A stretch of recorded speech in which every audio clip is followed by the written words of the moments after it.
Dajmo si pogledati Matej 9, 36. To je točka, zaradi česa je Jezus lahko ljudi ozdravil v cerkvi. On, preden je kogarkoli ozdravil, je imel nekaj v sebi, haleluja. In to je sočutje. Govorimo o sočutju, haleluja. Tako da ful mali pridik o sočutju. In mal, a si se s kom kdaj pogovarjal o sočutju? A se veliko o sočutju z ljudmi pogovarjaš? Tako ljudje se pogovarjajo vse že o politiki, komu gre boljš, doma nov avto, doma nov lak za nohte, kjer zdaj make-up najbolj deluje in tako naprej.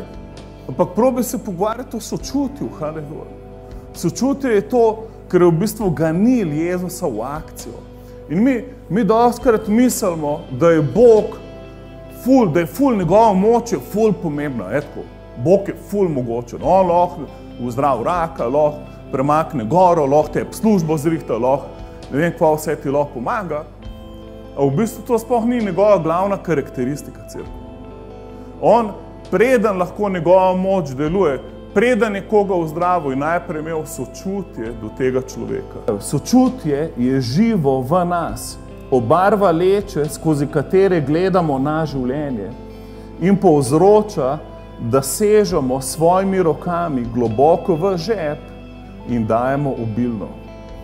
Nismo žrtve sočutja, ampak je to naša moč, ki deluje v ozadju vsega. Cel svet čaka na dejanje sočutja.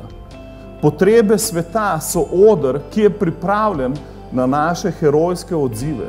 Ko vidiš potrebe sveta, to je oder, ki je pripravljen za tvoje herojske odzive.